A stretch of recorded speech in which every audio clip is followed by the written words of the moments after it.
Mga pagbasa ng mga salita ng makapangyarihang Diyos. Ukol sa paghahangad sa katotohanan. Ang kahulugan ng paghahangad sa katotohanan, 3.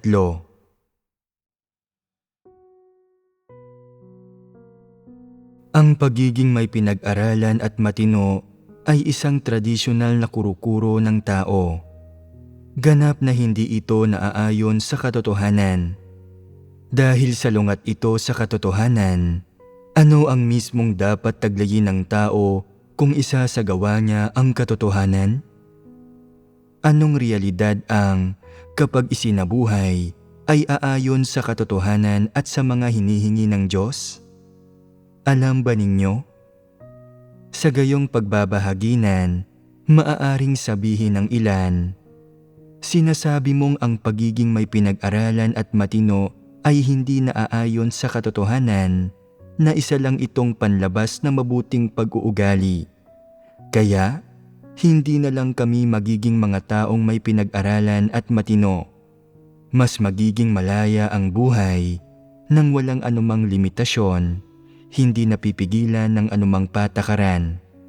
Magagawa namin ang gusto namin, makapamumuhay sa paraang gusto namin.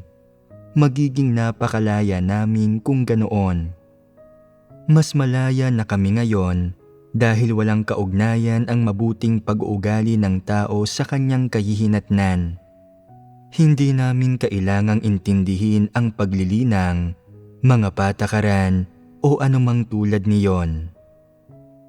Iyon ba ang dapat mong mapagtanto mula rito? Isa itong baluktot na pagkaunawa. Mali na nagmamalabis sila. Mayroon bang sino mang gagawa ng gayong pagkakamali? Maaaring may ilan na nagsasabing, dahil ang mga nalinang na tao ay maaari pa ring labanan at pagtaksilan ang Diyos, hindi na lang ako magiging nalinang na tao.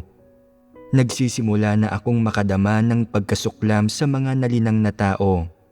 Kinamumuhian ko ang mga may pinag-aralan at matino, malumanay at pino, magalang, na ipinagpipitagan ang matatanda at inaalagaan ang mga bata, ang mga magiliw. Hinahamak ko ang sinumang nakikita kong nagpapakita ng mga bagay na ito at pinagagalitan ko sila sa harap ng publiko. Ang pag-uugali mo ay gaya ng sa mga Pariseyo. Nilalayo nitong ilihis ang iba. Hindi ito paghahangad sa katotohanan. Lalong hindi ito pagsasagawa sa katotohanan. Huwag mo na kaming subukang lansihin. Hindi mo kami malilinlang o malalansi. Kikilos ba kayo ng ganoon? Hindi. Tama lang na hindi. Mangangahulugan na ikaw ay isang taong madaling mabaluktot kung gagawa kayo ng isang bagay na lubos na walang katuturan. Ang ilang taong may baluktot na pag-unawa ay walang dalisay na pagkaunawa sa katotohanan. Wala silang kakayahan na makaunawa. Ang tanging nagagawa nila ay sumunod sa mga patakaran, kaya ganoon sila kumikilos. Kung gayon, bakit natin pinagbabahaginan at hinihimay ang problemang ito?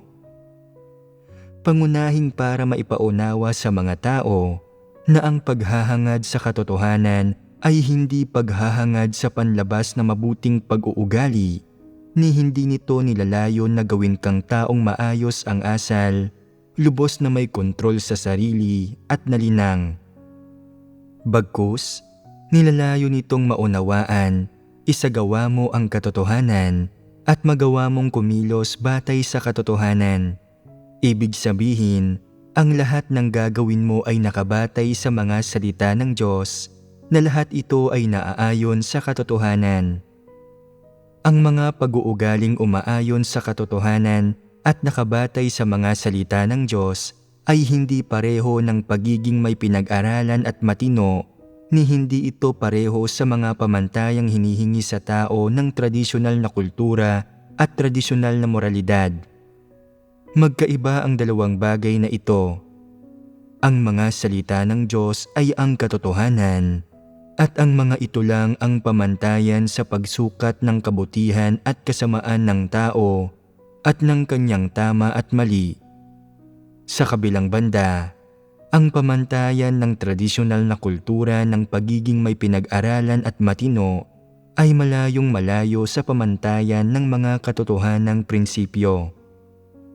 Sa aling yugto ng gawain sinabi ng Diyos sa iyo na dapat kang maging taong may pinag-aralan at matino, isang taong nalinang at marangal nang walang anumang mababang uring interes? May sinabi bang ganoon ang Diyos? Wala siyang sinabing ganoon. Kung gayon, ano ang pahayag at hinihingi ng Diyos tungkol sa pag-uugali ng tao? Umasal at kumilos kayo ng ganap na ayon sa mga salita ng Diyos, na ang pamantayan ay ang katotohanan. Ano, kung gayon, ang batayang iyon ng mga salita ng Diyos? Iyon ay kung aling mga katotohanan ang dapat ninyong gamitin bilang mga pamantayan ninyo at anong uri ng buhay ang dapat ninyong ipamuhay nang sa gayon ay hinahangad at isinasagawa ninyo ang katotohanan. Hindi ba't isa itong bagay na nararapat maunawaan? Kung gayon, ano ang mga pamantayan ng hinihingi ng mga salita ng Diyos sa pag-uugali ng tao? Maaari ba kayong maghanap ng kanyang mga salita na nililinaw ito? Sabi ng mga salita ng Diyos, napakarami kong inaasahan. Umaasa akong makakikilos kayo sa isang wasto at maayos na paraan. Matapat na gagampanan ang inyong tungkulin. Magtataglay ng katotohanan at pagkatao. Magiging mga tao na matatalikdan ang lahat ng taglay nila at maging ang kanilang mga buhay para sa Diyos at iba pa. Nagmumula ang lahat ng pag-asang ito sa inyong mga kakulangan at sa inyong katiwalian at paghihimagsik.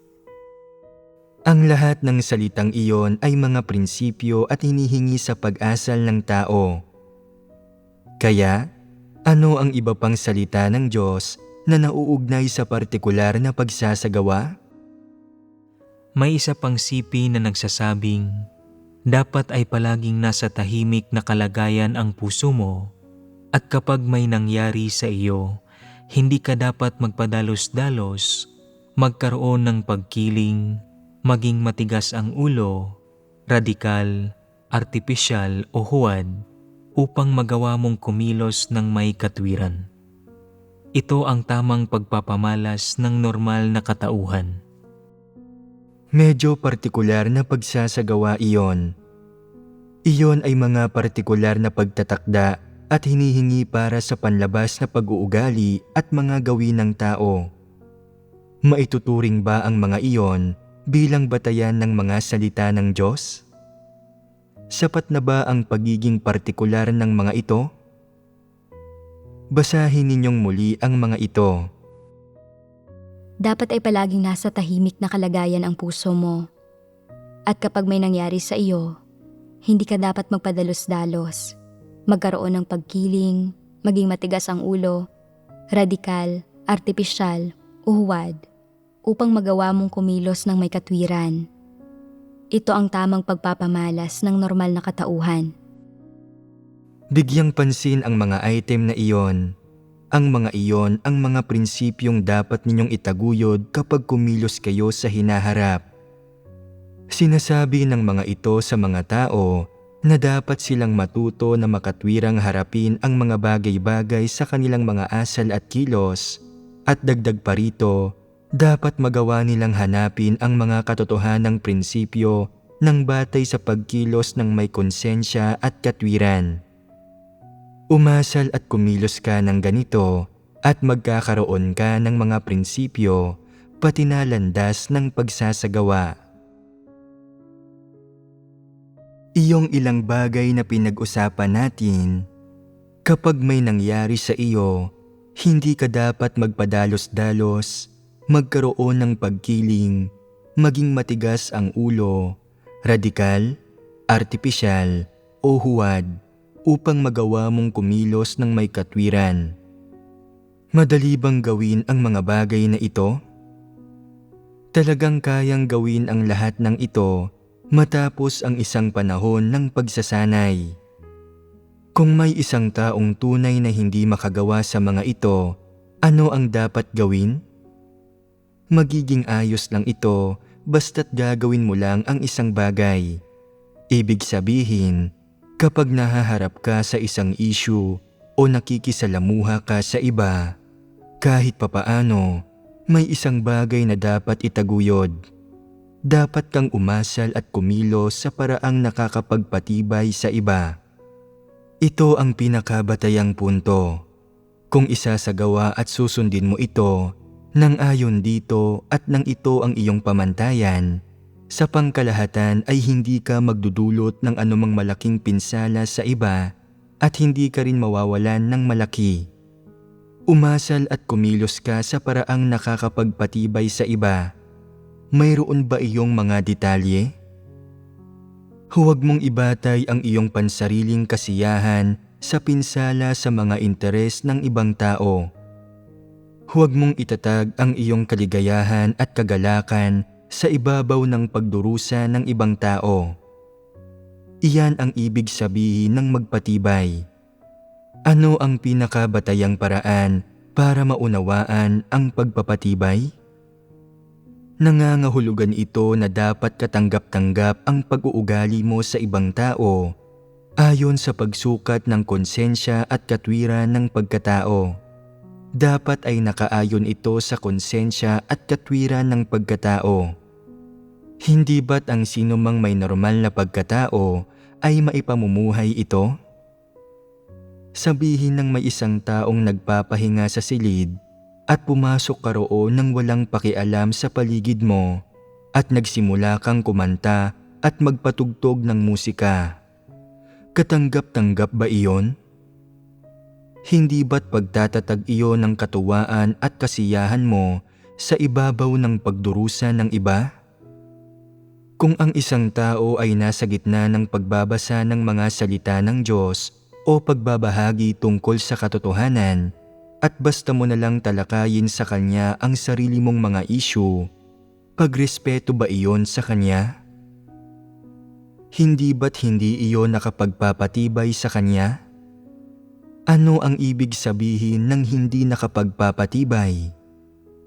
Sa pinakamababa, nangangahulugan ito na wala kang respeto sa iba.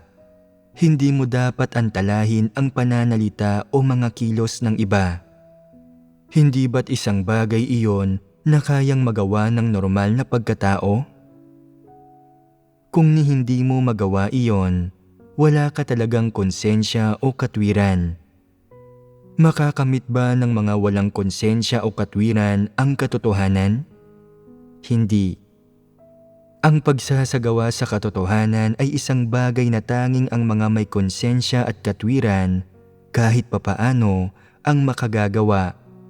At kung hahangarin mo ang katotohanan, kahit papaano ay dapat nakaayon ka sa mga pamantayan ng konsensya at katwiran sa iyong pananalita at mga kilos. Dapat katanggap-tanggap ka para sa mga tao na nasa paligid mo at dapat pumasa ka sa pamantayan ng lahat. Katulad ito ng kasasabi pa lang natin. Kahit papaano, hayaan ang iyong mga kilos na magmukhang disente para sa iba at maging nakapagpapatibay para sa kanila. Ang pagiging nakapagpapatibay ba ay pareho sa pagiging kapaki-pakinabang sa iba? Hindi. Sa katunayan, ang maging nakapagpapatibay ay ang igalang ang espasyo ng iba at hindi sila gambalain, antalahin o panghimasukan. Ito ay hindi ang hayaan silang mapinsala o makaramdam ng pagdurusa dahil sa iyong pag-uugali. Iyon ang ibig sabihin ng maging nakapagpapatibay. Paano ninyo ito nauunawaan? Ang pagiging nakapagpapatibay ay hindi tungkol sa kung gaano ka kapaki-pakinabang sa iba. Ito ay tungkol sa kanilang kakayahang mapakinabangan ang mga interes at karapatang nararapat na kanila nang hindi naaabala sa paggamit ng mga ito at napagkakaitan ng mga ito ng iyong pagiging matigas ang ulo at ng iyong hindi wastong pag-uugali. Hindi ba't ganoon iyon? May alam na kayo ngayong ilang salita ng Diyos na may kinalaman sa kanyang mga hinihingi para sa asal at mga kilos ng tao, ngunit sinasabi ko pa rin sa inyo, ang pinakapundamental na bagay ay na dapat nakapagpapatibay sa iba ang iyong asal at mga kilos. Iyon ang prinsipyo para sa pagkilos. Naunawaan mo na ba kung ano ang ibig sabihin ng nakapagpapatibay?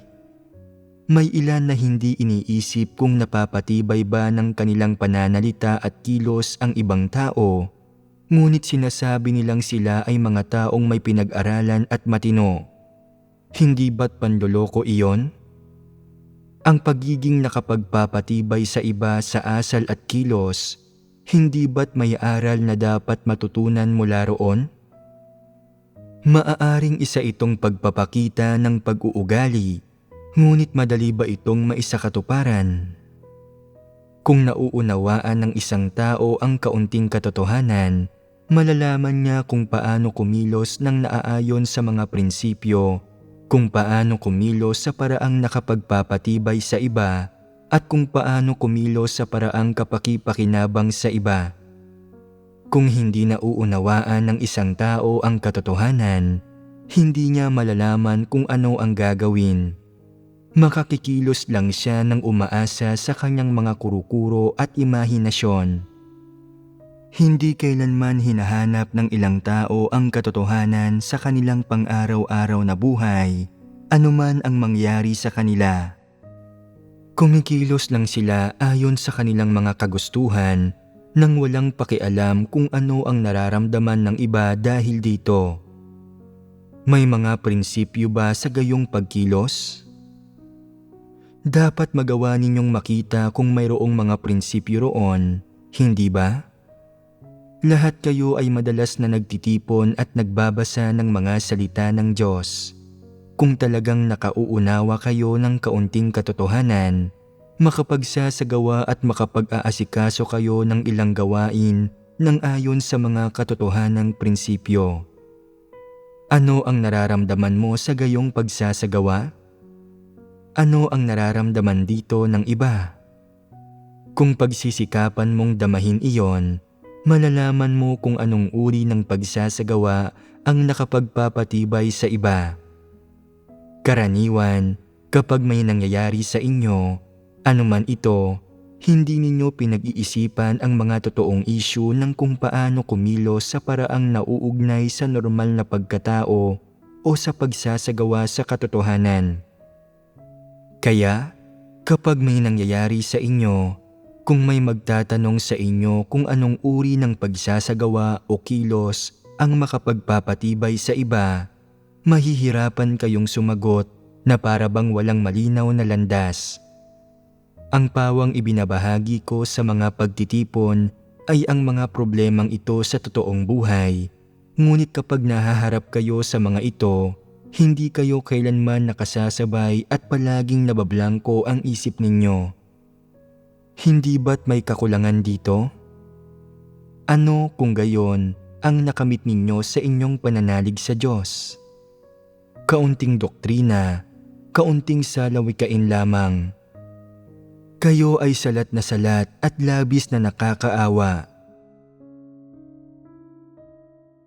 Sa isa sa mga tinalakay natin na pinaniniwalaan ng tao sa kanyang mga kurukuro na tama at mabuti, ang pagiging may pinag-aralan at matino. Mayroong ilan sa mga partikular na kurukuro at imahinasyon ng tao, pati na ilang tradisyonal na paraan ng pag-unawa ng tao sa pag-uugaling ito. Sa madaling salita, kung titingnan ngayon ang pagpapakitang ito ng pag-uugali, makikita nating wala itong kaugnayan sa katotohanan o sa tunay na pagkatao. Ito ay dahil napakalayo nito sa katotohanan at ibang-iba ito sa katotohanan, at higit pa roon, ang gayong pag-uugali ay talagang hindi naaayon sa mga pamantayan ng mga hinihingi ng Diyos sa mga pananaw ng tao sa mga tao at bagay, pati sa kanyang asal at kilos, kung saan ganap itong hindi tugma at walang kaugnayan. Pag-uugali lang ito ng tao. Gaano man kahusay na ipinapakita ng tao ang gayong pag-uugali at gaano man kaayos ang kanyang pagsasagawa rito, isa lang itong uri ng pag-uugali. Ni hindi ito kwalipikado bilang tunay na normal na pagkatao. Ang pahayag na dapat may pinag-aralan at matino ang isang tao ay paraan lang upang pagandahin ang presentasyon ng panlabas na pag-uugali ng tao. Upang maipresenta ng mabuti at mapaganda ang imahe ng sarili, nagsisikap ng husto ang tao na maging isang taong may pinag-aralan at matino, nang sa gayon ay makuha niya ang paghanga at paggalang ng iba at mapataas ang kanyang posisyon at halaga sa kanyang grupo. Ngunit sa katunayan, ni hindi umaabot ang gayong pag-uugali sa antas ng moralidad, integridad at dignidad na dapat taglay ng tunay na tao. Ang pagiging may pinag-aralan at matino ay isang pahayag na nagmumula sa tradisyonal na kultura at isa itong katipunan ng mga pagpapakita ng pag-uugali na tinukoy ng tiwaling sangkatauhan para sa sarili nito bilang isang bagay na pinaniniwalaan nito na dapat itaguyod. Layon ng mga pagpapakitang ito ng pag-uugali na pataasin ang katayuan ng isang tao sa kanyang grupo at pataasin ang kanyang halaga, nang sa gayon ay makuha niya ang paggalang ng iba at siya ang maging pinakamalakas sa lahat.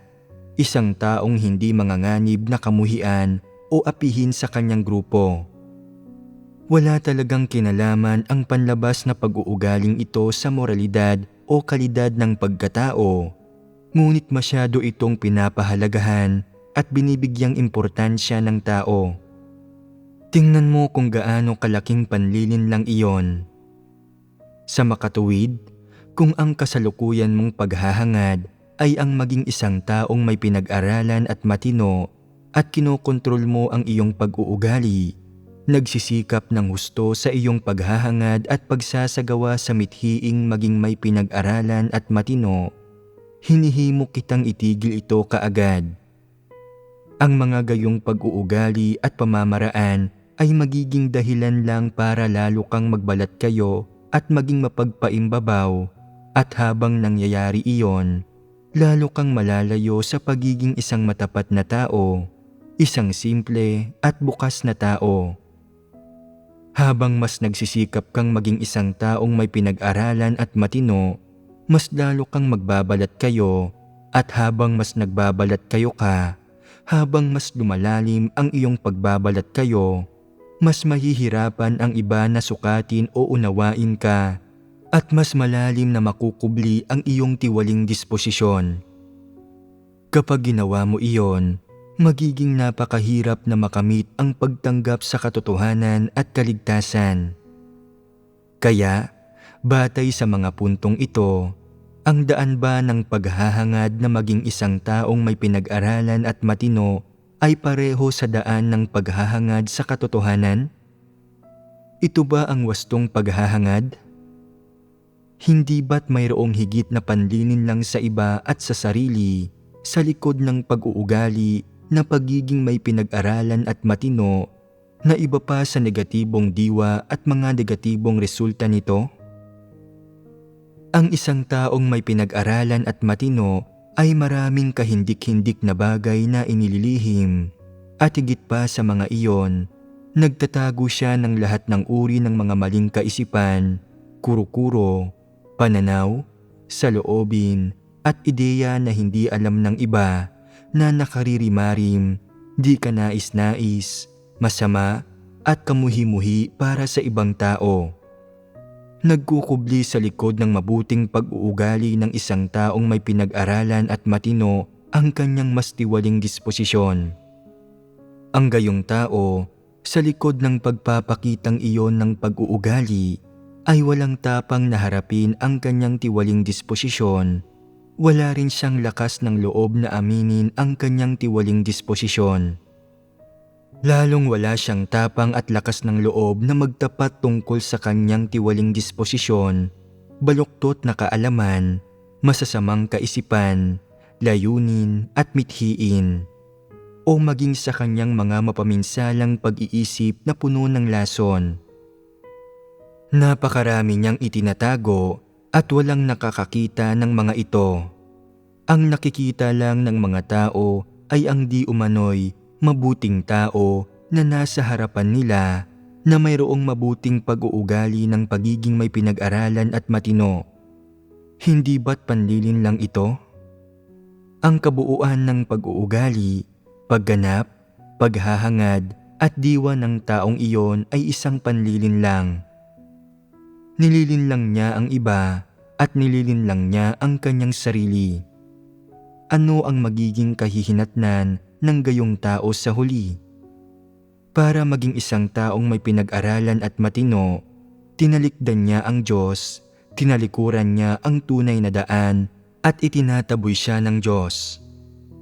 Sa bawat tagong sulok sa likod ng mabuting pag-uugali ng pagiging may pinag-aralan at matino, itinatago ng tao ang kanyang mga diskarte at gawi ng pagbabalat kayo at panlilin lang, at habang ginagawa niya ito, itinatago niya ang kanyang mga disposisyon na mapagmataas, buktot, tutol sa katotohanan, malupit at mapagmatigas. Kaya, kapag mas may pinag-aralan at matino ang isang tao, mas mapanlin lang siya. At kapag mas sinisikap ng isang tao na maging taong may pinag-aralan at matino, mas hindi niya minamahal ang katotohanan at mas lalo siyang nagiging isang tao na tutol sa katotohanan at sa mga salita ng Diyos. Sabihin mo sa akin, hindi ba't ganoon iyon? Sa ngayon, tatapusin natin dito ang ating pagbabahaginan tungkol sa mabuting pag-uugali ng pagiging may pinag-aralan at matino. Ngayon lang, pinagbahagi na natin ang tungkol sa isang pahayag tungkol sa mabuting pag-uugali sa tradisyonal na kultura. Pagiging may pinag-aralan at matino. Hindi natin isa-isang pagbabahaginan ang iba pa. Sa kabuuan, ang lahat ng pahayag tungkol sa mabuting pag-uugali ay isang paraan lang upang ipresenta ng maganda ang panlabas na pag-uugali at imahe ng tao. Ang ipresenta ng maganda ay pinagandang pananalita. Sa mas tumpak na pananalita, ang totoo ay isa itong uri ng pagbabalat kayo, isang paraan ng pagkukunwari para lansihin ang iba na magkaroon ng positibong pagtingin sa kanilang sarili upang lansihin silang magkaroon ng mga positibong pagsusuri sa kanilang sarili, upang lansihin silang igalang ang kanilang sarili, samantalang ang madilim na bahagi ng puso ng isang tao, ang kanyang mga tiwaling disposisyon at ang kanyang tunay na mukha ay pawang nakatago at nakakubli. Maaari din nating ipaliwanag ito ng ganito.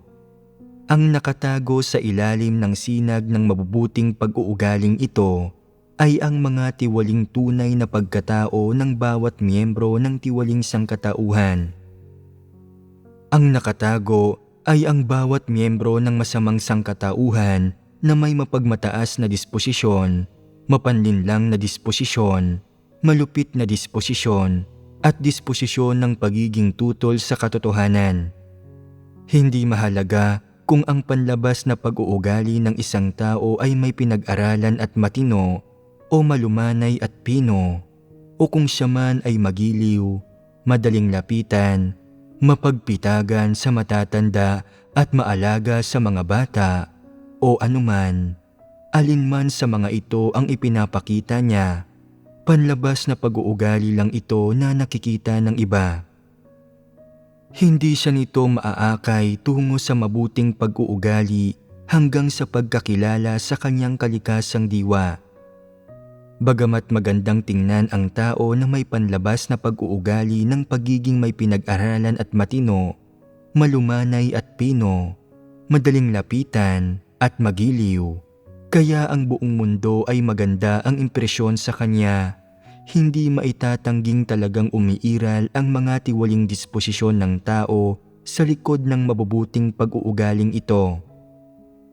Ang pagiging tutol ng tao sa katotohanan, ang kanyang paglaban at pagrerebelde sa Diyos, ang kanyang kalikasang diwa ng pagiging tutol sa mga salitang sinasabi ng lumikha at ng paglaban sa lumikha.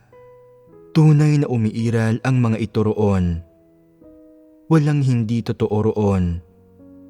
Gaano man kahusay magpanggap ang isang tao, gaano man kapresentable o kaangkop ang kanyang mga pag-uugali, gaano man kabuti o kaganda niya pagmukhain ang kanyang sarili, o gaano man siya kamapanlinlang, hindi maikakaila na ang bawat tiwaling tao ay puno ng satanikong disposisyon.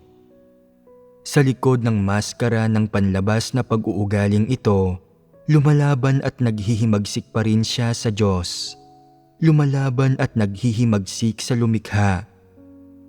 Siyempre, gamit ang mabubuting pag-uugaling ito bilang pangtabing at pangkubli, naglalabas ang sangkatauhan ng mga tiwaling disposisyon sa bawat araw, oras at sandali, sa bawat minuto at segundo, sa bawat kaganapan, kung kailan namumuhay sila sa gitna ng mga tiwaling disposisyon at kasalanan.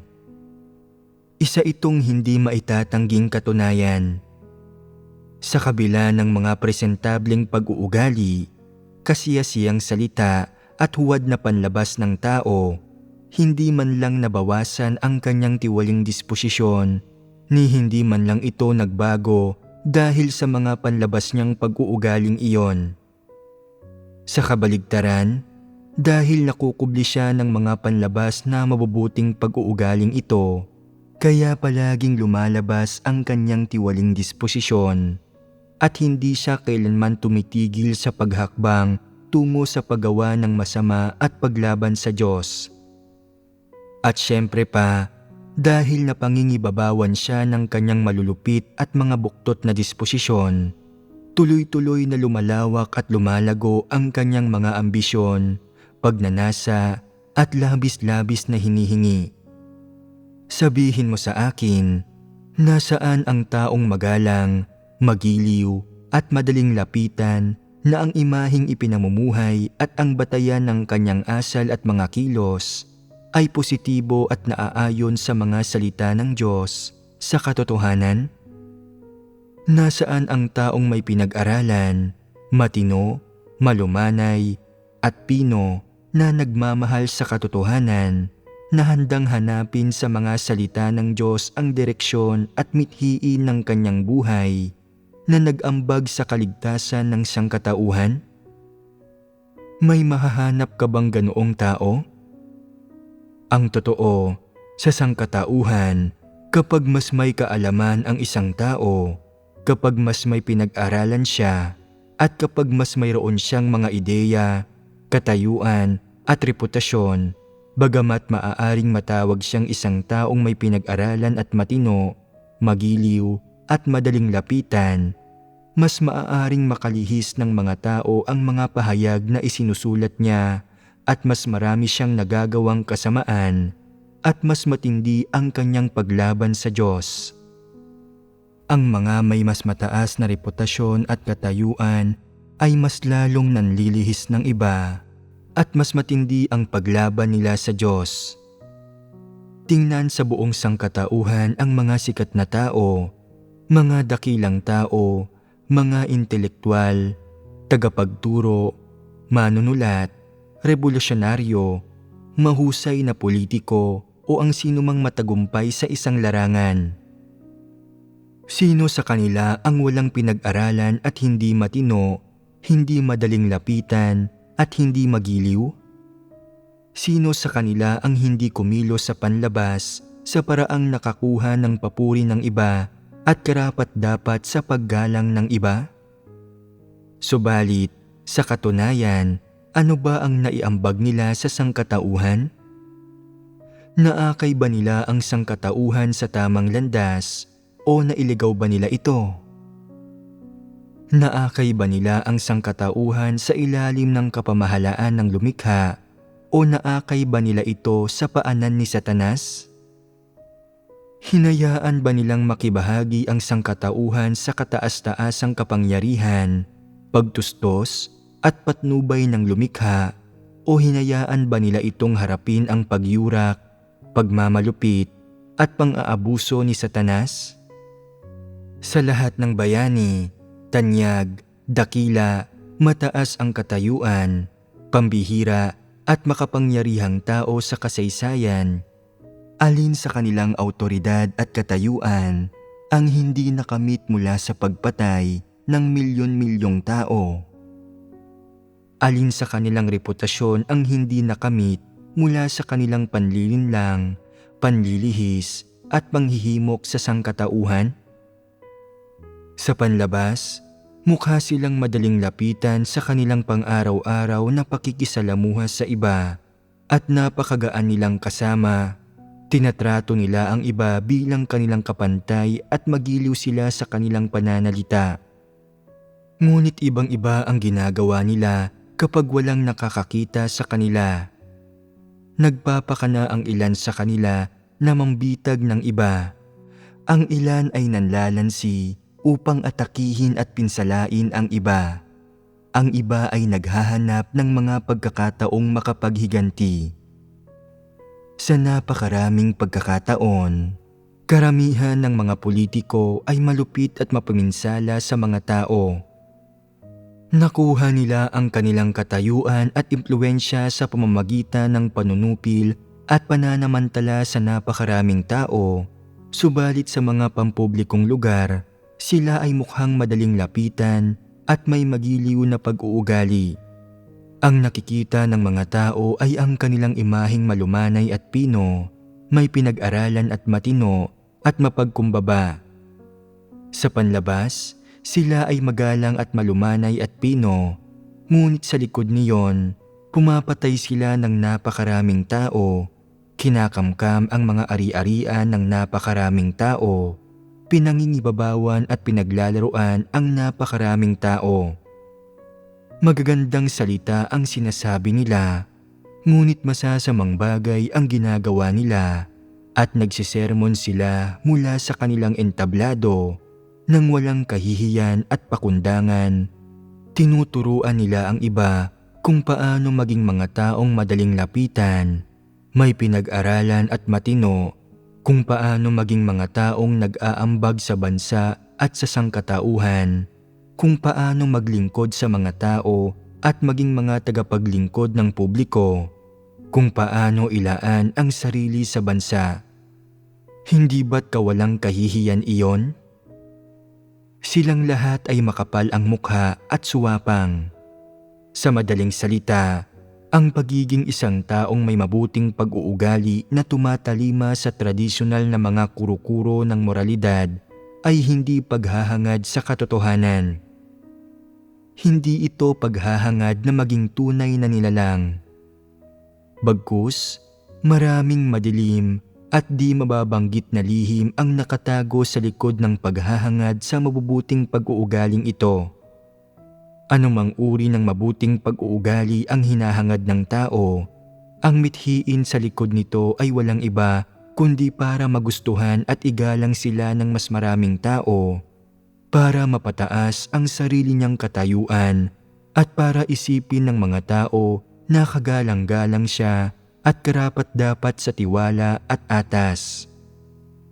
Kung hahangarin mong maging taong gayon kabuti ang pag-uugali, hindi ba't ganito rin ang katangian ng mga tanyag at dakila? Kung isa kang taong may mabuting pag-uugali lamang, ngunit hindi minamahal ang salita ng Diyos at hindi tinatanggap ang katotohanan, magkapareho lamang kayo ng katangian. At ano ang resulta? Ang natalikuran mo ay ang katotohanan. Ang nawala sa iyo ay ang pagkakataon mong maligtas. Ito ang pinakahangal na pag-uugali. Ito ay pasya at hangarin ng isang hangal. Pinangarap na ba ninyo na kayo ay maging dakila, tanyag, kahangahangang tao sa entablado na napakatagal na ninyong hinahangaan? Ang taong iyon na magiliw at madaling lapitan? Ang taong iyon na magalang, malumanay at pino, may pinag-aralan at matino? Ang taong iyon na sa tingin ay mukhang palakaibigan at kaibig-ibig? Nakasunod at nakasamba na ba kayo dati sa mga taong katulad nito? Kung sumusunod ka pa rin sa mga taong katulad nito ngayon, iniidolo pa rin ang mga taong katulad nito, sinasabi ko sa iyo, hindi ka nalalayo sa kamatayan dahil ang mga taong iniidolo mo ay masasamang taong nagkukunwaring mabubuti. Hindi ililigtas ng Diyos ang masasamang tao.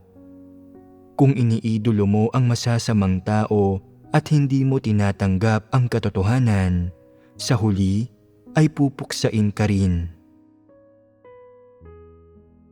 Ang diwa sa likod ng magandang pag-uugali tulad ng pagiging madaling lapitan at magiliw ay mailalarawan sa isang salita: pagpapanggap.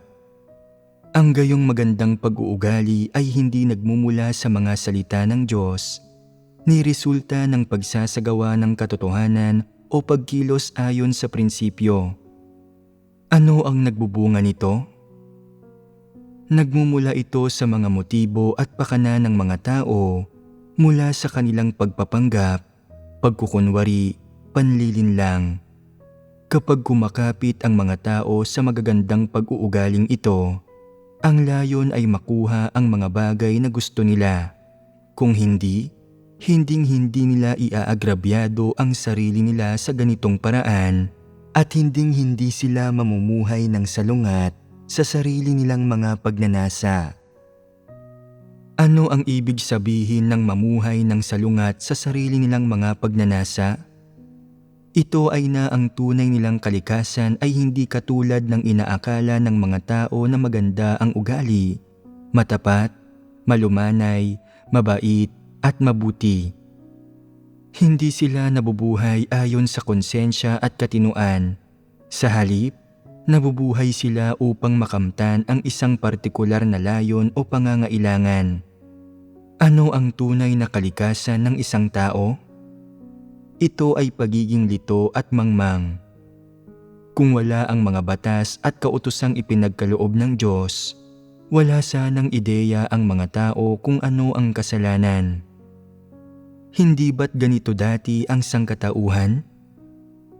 Nang magpalabas ang Diyos ng mga batas at kautusan, saka lamang nagkaroon ang mga tao ng kaunting pagkaunawa sa kasalanan. Ngunit wala pa rin silang konsepto ng tama at mali o ng mga positibo at negatibong bagay. At kung ganito ang sitwasyon, paano nila mababatid ang mga tamang prinsipyo sa pagsasalita at pagkilos? Kaya ba nilang malaman kung aling mga paraan ng pagkilos, aling magagandang pag-uugali ang dapat makita sa normal na pagkatao? Kaya ba nilang malaman kung ano ang nagbubunga ng tunay na magandang pag-uugali? Anong uri ng paraan ang dapat nilang sundin para maisabuhay ang wangis ng isang tao? Hindi nila kaya.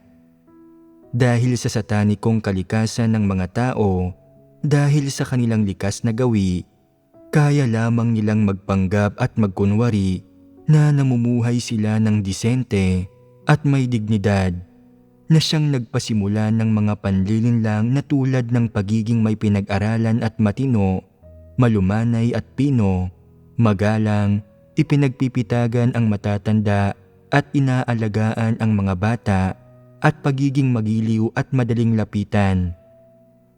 Sa gayon ay lumitaw ang mga panlalansi at paraang ito ng panlilinlang.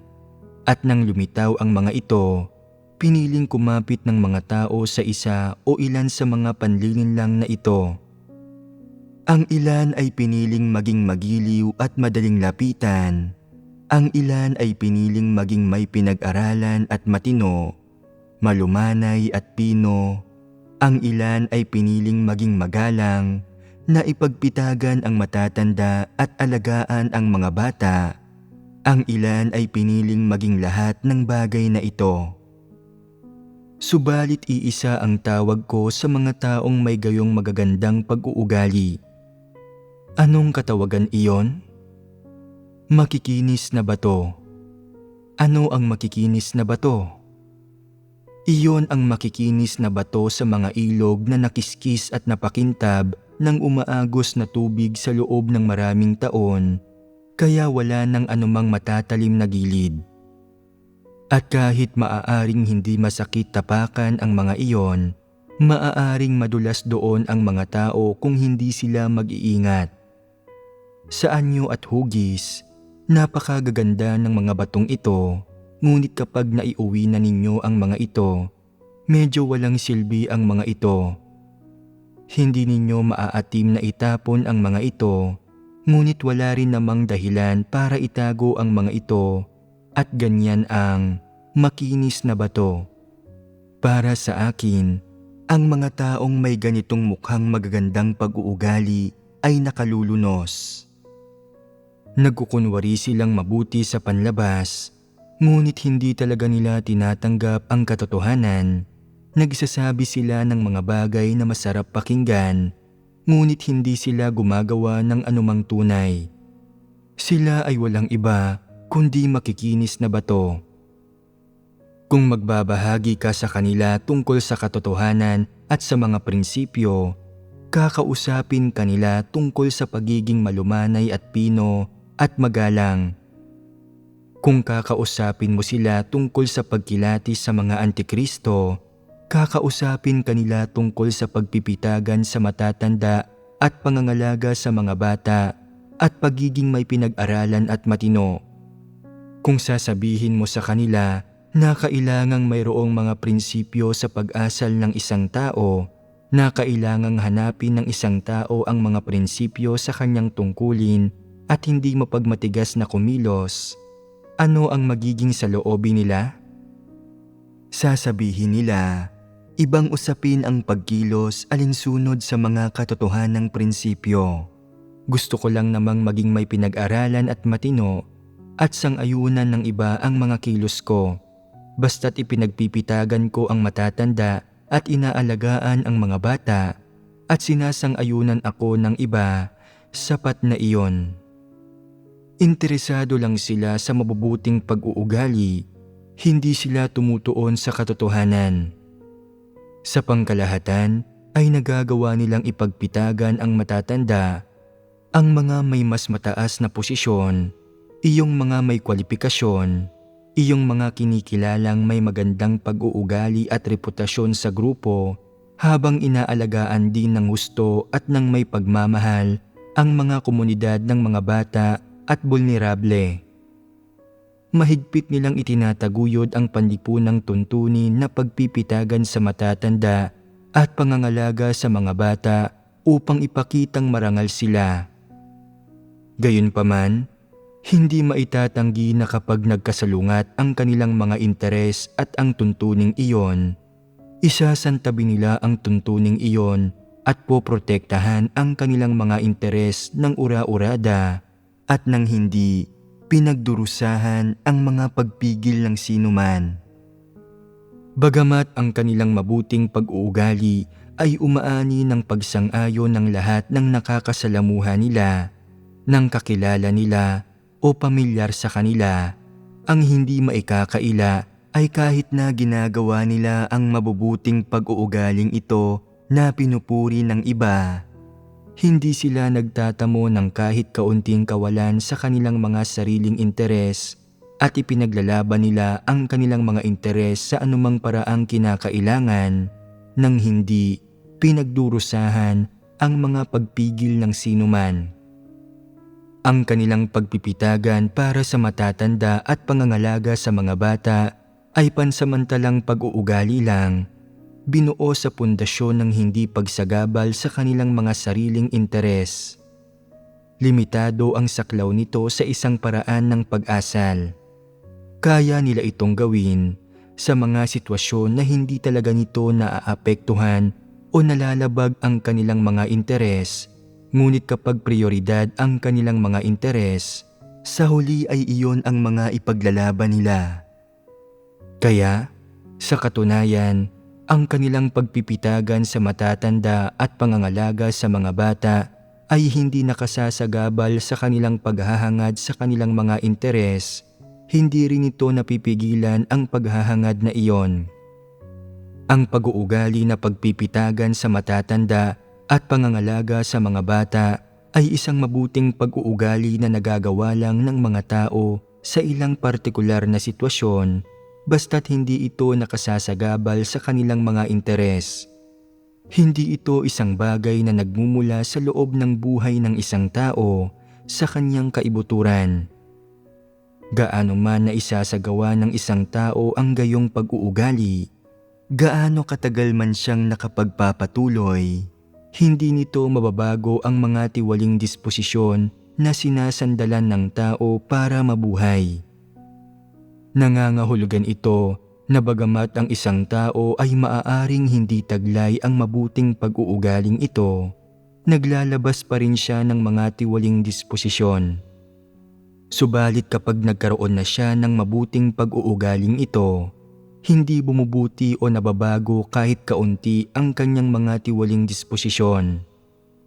Sa kabaligtaran, palalim ng palalim niyang itinatago ang mga ito. Ang mga ito ay mahahalagang bagay na nakatago sa likod ng gayong mabubuting pag-uugali. Dito na nagtatapos ang ating pagbabahaginan at paghihimay sa mabubuting pag-uugali ng tradisyonal na kultura na pagiging malumanay at pino, magalang, mapagpitagan sa matatanda at maalaga sa mga bata, magiliw at madaling lapitan.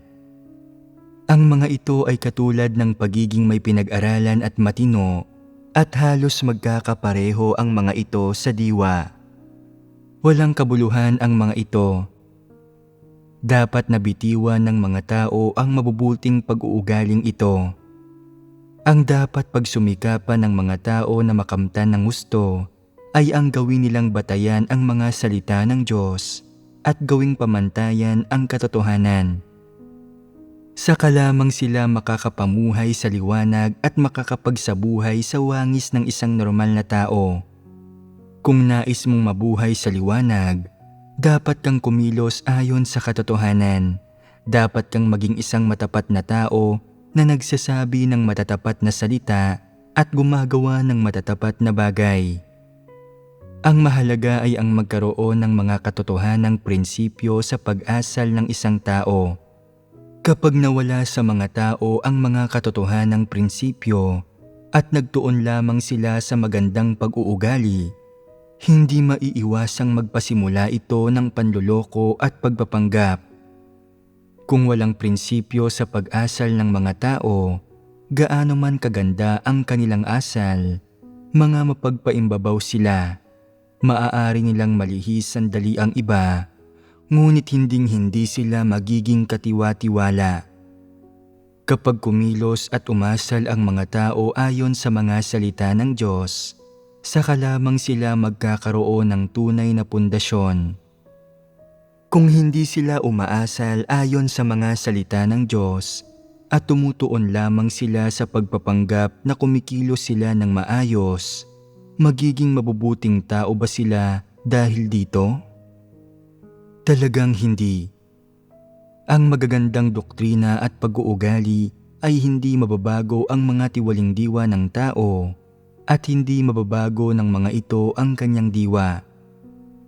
Tanging ang katotohanan at mga salita ng Diyos ang maaaring magpabago sa mga tiwaling disposisyon, kaisipan at opinyon ng mga tao at maaaring maging buhay nila.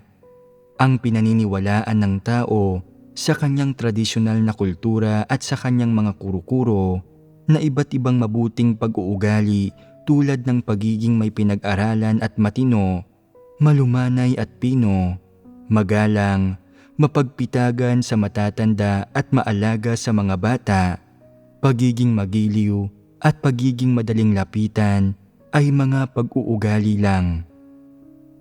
Ang mga ito ay hindi ang buhay, lalong hindi ang katotohanan.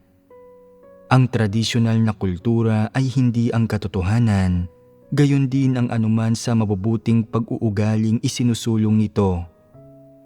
Gaano man karaming tradisyonal na kultura ang nauunawaan ng tao at gaano man karaming mabubuting pag-uugali ang ipinamumuhay niya sa kanyang buhay, hindi nito mababago ang kanyang mga tiwaling disposisyon. Kaya, sa loob ng libu-libong taon, naikintal sa sangkatauhan ang tradisyonal na kultura at hindi talaga nagbago ang tiwaling disposisyon nito. Sa halip, lalong lumalim ang katiwalian nito at lalong dumilim at sumama ang mundo. Direkta itong nauugnay sa edukasyon ng tradisyonal na kultura. Maisa sa buhay lamang ng mga tao ang wangis ng isang tunay na tao sa pamamagitan ng pagturing sa mga salita ng Diyos bilang kanilang buhay. Hindi ito maitatanggi. Kaya, anong uri ng mga sukatan at hinihingi ang itinatakda ng mga salita ng Diyos para sa pag-uugali ng tao? Bukod sa kung ano ang itinakda sa mga batas at kautusan, nariyan din ang mga hinihingi ng Panginoong Hesus sa pag-uugali ng tao, lalo na ang mga hinihingi at tuntunin para sa tao ng paghatol ng Diyos sa mga huling araw. Para sa sangkatauhan, ang mga ito ang mga pinakamahahalagang salita sa lahat at ang mga ito ang mga pinakabatayang prinsipyo para sa pag-asal ng sangkatauhan. Dapat ninyong hanapin sa mga salita ng Diyos ang mga pinakabatayang pamantayan ng pag-uugali para sa inyong pag-asal at pagkilos. Kapag ginawa ninyo ito, maiwawaksi ninyo sa inyong sarili ang maling patnubay at panlilihis ng mabubuting pag-uugali ng tradisyonal na kulturang Tsino. Pagkatapos ay mahahanap na ninyo ang landas at mga prinsipyo para sa pag-asal at pagkilos na nangangahulugan ding mahahanap na ninyo ang landas at ang mga prinsipyo ng kaligtasan. Kung ituturing ninyo ang mga kasalukuyang salita ng Diyos bilang inyong batayan at ang katotohanan ng pinagbabahaginan ngayon bilang inyong pamantayan, at ipapalit ninyo ang mga ito sa mga pamantayang iyon para sa mabuting pag-uugali, na mayroon ang sangkatauhan sa mga kuro-kuro nito, kung gayon ay isa kang taong naghahangad sa katotohanan. Sa lahat ng pagkakataon, ang mga hinihingi ng Diyos sa tao ay tungkol sa kung anong uri siya dapat ng tao at kung anong daan ang dapat niyang tahakin. Hindi niya kailanman hiningi na dapat magtaglay ang tao ng ilang pag-uugali nang hindi kinokonsidera ang iba pang aspekto. Hinihingi niya na ang mga tao ay maging matapat, hindi mapanlinlang. Hinihingi niyang tanggapin at hangarin ng tao ang katotohanan at maging matapat sa kanya at mapagpasakop at magpatotoo sa kanya. Hindi niya kailanman hiningi na ang tao ay magkaroon lang ng ilang mabubuting pag-uugali na magiging ayos na iyon. Subalit ang tradisyonal na kultura ng Tsina ay pinatutuon lang ang tao sa mabuting pag-uugali sa pagpapakita ng magandang panlabas na asal. Hindi talaga nito nabibigyang liwanag kung ano ang mga tiwaling disposisyon ng tao o kung saan nagmumula ang kanyang katiwalian, lalong wala itong kakayahang tukuyin ang landas kung saan iwawaksi ang kanyang mga tiwaling disposisyon. Sa makatuwid, gaano man isulong ng tradisyonal na kultura ang anumang mabubuting pag-uugali na dapat taglayin ng tao, pagdating sa pagwawaksi ng sangkatauhan sa mga tiwaling disposisyon nito at pagsasabuhay sa wangis ng isang tunay na tao, hindi ito epektibo. Gaano man karangal o kaganda ang mga pahayag nito tungkol sa moralidad, wala itong magagawa upang baguhin ang tiwaling diwa ng sangkatauhan.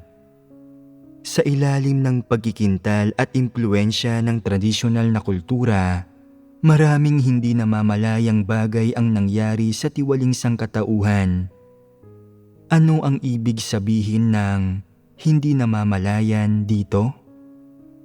Nangangahulugan ito na kapag ang tao ay hindi halatang nakintalan at nahawahan ng tradisyonal na kultura, kapag walang anumang malinaw na salita, pahayag, tuntunin o kaalaman kung paano kumilos ng naaangkop, kusa niyang isinasagawa at sinusunod ang mga nakasanayang ideya at pamamaraan ng mga tao. Sa pamumuhay sa mga gayong sitwasyon, sa gayong kondisyon, gaya ng lahat ng tao, hindi niya namamalayan na naiisip niya. Maganda ang pagiging may pinag-aralan at matino. Positibo ito at naaayon ito sa katotohanan. Maganda ang pagiging malumanay at pino. Nararapat lang na maging ganito ang mga tao. Gusto ito ng Diyos at naaayon ito sa katotohanan. Ang pagiging magalang, mapagpitagan sa matatanda at maalaga sa mga bata, magiliw at madaling lapitan ay pawang mga pagpapakita na mula sa normal na pagkatao. Naaayon ang mga ito sa mga salita ng Diyos at sa katotohanan. Kahit na wala siyang nakikitang malinaw na batayan sa mga salita ng Diyos, nadarama niya sa kanyang puso na ang mga salita at mga hinihingi ng Diyos sa tao at ang mga hinihinging pamantayan ng tradisyonal na kultura ay halos pareho, na walang malaking pagkakaiba ang mga ito.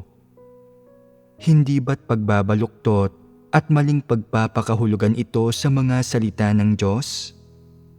May sinabi bang gayon ang mga salita ng Diyos? Wala, at hindi rin iyon ang ibig sabihin niya. Ang mga bagay na iyon ay mga pagbabaluktot at maling pagpapakahulugan ng tao sa mga salita ng Diyos. Hindi kailanman sinabi ng mga salita ng Diyos ang mga bagay na ito, kaya ang dapat ninyong gawin sa anumang sitwasyon ay ang huwag mag-isip ng ganoon. Dapat ninyong basahin ang detalye ng mga salita ng Diyos at hanapin sa mga ito ang mismong mga hinihingi ng Diyos sa pag-uugali ng tao. Pagkatapos ay maghanap ng ilan pang sipi ng kanyang mga salita, tipunin ang mga ito at magdasal, magbasa at magbahagi tungkol sa mga tinipong salita ng Diyos. Kapag mayroon na kayong kaalaman tungkol sa mga ito, sa kaninyo dapat na isagawa at danasin ang mga ito. Dadalhin nito ang mga salita ng Diyos sa inyong tunay na buhay, kung saan magiging batayan ang mga ito ng inyong mga pagtingin sa mga tao at bagay, pati na ng inyong asal at mga kilos. Ano ba dapat ang batayan ng pananalita at mga pagkilos ng mga tao? Mga salita ng Diyos. Kung gayon, ano ang mga hinihingi at pamantayan ng Diyos para sa pananalita ng mga tao? Na dapat makatulong ito sa mga tao. Tama iyan. Ang pinakamahalaga, dapat sabihin mo ang totoo, magsalita ka ng matapat at maging kapaki-pakinabang sa iba. Kahit paano, ang pananalita mo ay dapat nakakapagpalinaw sa mga tao at hindi niloloko, inililigaw, pinagtatawanan, tinutudyo, nililibak, tinutuya, hinihigpitan sila, inilalantad ang mga kahinaan nila o sinasaktan sila. Ito ang pagpapahayag ng normal na pagkatao. Ito ang kabutihan ng pagkatao. Sinabi ba sa iyo ng Diyos kung gaano ka kalakas dapat na magsalita? Hiningi ba niya na gumamit ka ng karaniwang wika? Hiningi ba niya na gumamit ka ng mabulaklak na retorika o ng isang matayog at pinong estilo ng lingguistika?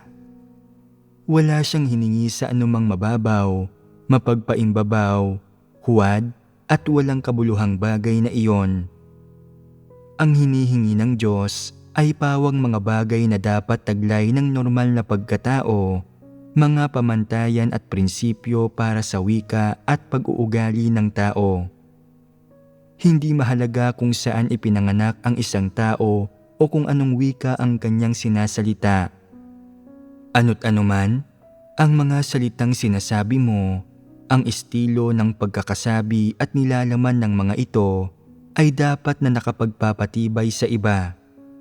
Ano ang ibig sabihin na dapat nakapagpapatibay ang mga ito?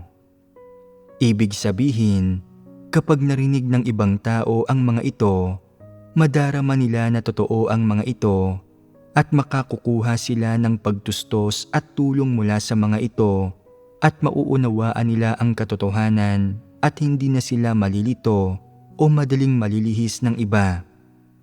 Kaya, hinihingi ng Diyos na sabihin ng mga tao ang totoo, sabihin ang iniisip nila at hindi niloloko, inililigaw, pinagtatawanan, tinutudyo, inililibak, tinutuya, hinihigpitan ang iba o inilalantad ang mga kahinaan nila o sinasaktan sila. Hindi ba't mga prinsipyo ng pananalita ang mga ito? Ano ang ibig sabihin ng hindi dapat ilantad ng isang tao ang mga kahinaan ng mga tao? Ang ibig sabihin nito ay huwag dungisan ang ibang mga tao. Huwag kumapit sa kanilang nakaraang mga pagkakamali o pagkukulang para husgahan o kondinahin sila. Ito ang pinakamaliit na bagay na dapat mong gawin. Sa maagap na banda, paano ipinapahayag ang nakakatulong na pananalita? Ito ay pangunahing nanghihikayat, nagtuturo, gumagabay, nagpapayo, umuunawa, at nagpapanatag. Isa pa, sa ilang natatanging pagkakataon, kinakailangan na direktang ibunyag ang mga kamalian ng ibang tao at pungusan sila upang magtamo sila ng kaalaman sa katotohanan at kagustuhang magsisi. Saka lang makakamtan ang nararapat na epekto. Ang ganitong paraan ng pagsasagawa ay tunay na kapaki-pakinabang sa mga tao. Tunay na tulong ito sa kanila at mapakikinabangan nila ito, hindi ba? Sabihin natin, halimbawa, na napakasutil at napakayabang mo.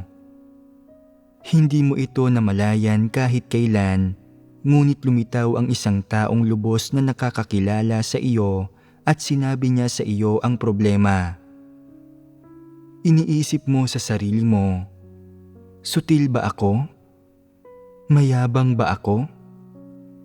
Wala nang ibang nangahas na sabihin iyon sa akin, ngunit nauunawaan niya ako. Kung nasabi niya ang gayong bagay, nagpapahiwatig iyon na talagang totoo iyon. Kailangan kong gumugol ng kaunting panahon para pagnilayan ito. Pagkatapos niyon, sasabihin mo sa taong iyon, magagandang bagay lamang ang sinasabi ng ibang mga tao sa akin, pinupuri nila ako ng husto, walang sinumang nakikipag-usap sa akin ng masinsinan kahit kailan, wala pang sinumang bumanggit ng mga pagkukulang at isyong ito sa akin. Ikaw lamang ang nakapagsabi niyon sa akin na kumausap sa akin ng masinsinan. Napakagaling niyon. Napakalaking tulong sa akin. Pag-uusap ito ng puso sa puso, hindi ba? Paunti-unti, sinasabi sa iyo ng taong iyon ang nasa isip niya, ang mga naiisip niya tungkol sa iyo, at ang kanyang mga karanasan kung paano siya nagkaroon ng mga kuro-kuro, imahinasyon, pagkanegatibo at kahinaan tungkol sa bagay na ito, at nagawang takasan iyon sa pamamagitan ng paghahanap sa katotohanan. Ito ay pag-uusap ng puso sa puso.